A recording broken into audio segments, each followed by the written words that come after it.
Modi, who was on a state visit to Brazil in Brazil's capital, Brasilia. These are visuals coming in from outside the Alvorada Palace.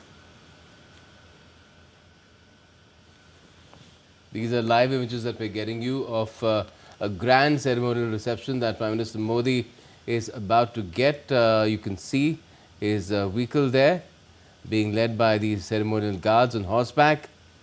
And this is going to be a fairly elaborate ceremony, what I really understand, as this is a state visit by an Indian Prime Minister to Brazil and the Brazilian capital Brasilia after almost 6 decades. If I could ask you about this, Ambassador Manju Seth, this just underscores the kind of significance that is being attached to this particular state visit by Brazil and President Lula da Silva.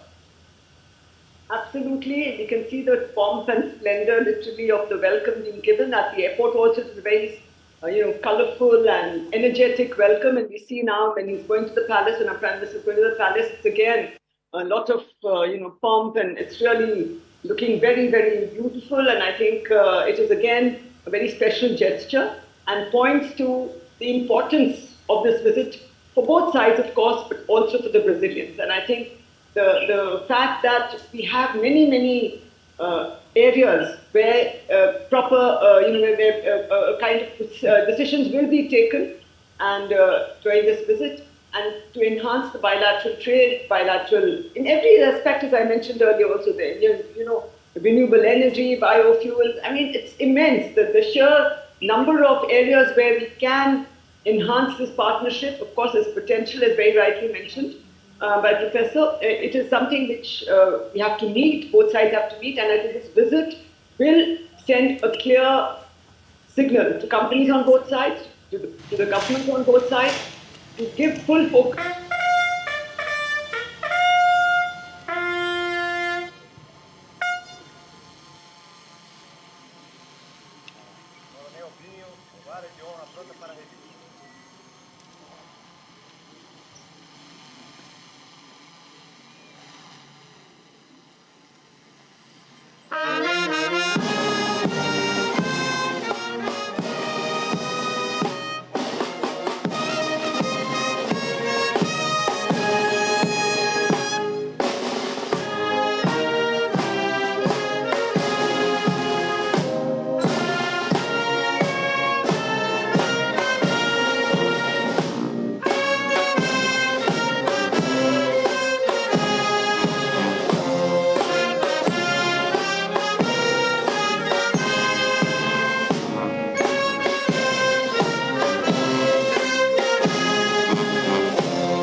Prime Minister Narendra Modi has been accorded a grand ceremonial welcome in Brasilia, the capital of Brazil, where he has come on a state visit, the first state visit by an Indian Prime Minister in 6 decades, and he's accompanied by the President of Brazil, Luiz Inácio Lula da Silva, and the First Lady of Brazil.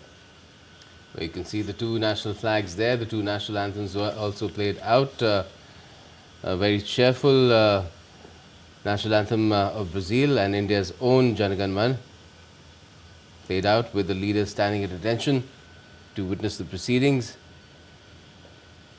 And you can see how elaborate this entire ceremonial reception is. It's a grand ceremonial reception that the PM's been given in the Brazilian capital, Brasilia. Professor Arvind Kumar, seeing all these men in uniform, their splendid uniforms, I'm only reminded of the fact that India and Brazil are strategic partners. They have a defense partnership going, a 2+2 dialogue, fairly large armies for both the countries. India is the second largest in the world, and then Brazil too, not too far behind, I think the 11th largest, and a lot of scope for cooperation there, which perhaps will be explored today. I think yes, I think very correct. I think both India and Brazil obviously will have to further intensify their defense cooperation. I think both are strategic partners. The way things have been planned, I think whatever agreements are going to be signed, this would further boost the strategic partnership. And you think that Operation Sindoor has been a big pointer in terms of how things could really be taken forward where defense cooperation is concerned? Because counter-terrorism cooperation also is going to be a part of the discussion. So I think that is something which is very important, because what happens in counter-terrorism cooperation, that nations commit to share the damage.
Now, the leaders of the two countries, India and Brazil, are walking into the Palacio da Alvorada, which is the official residence of the President of Brazil, after a grand ceremonial welcome accorded to the visiting dignitary, India's Prime Minister. And the two sides now headed for bilateral talks. There is a very strong tradition of cultural ties between India and Brazil. Indian philosophy, spirituality and religion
Quem veio comigo fica vai comendo.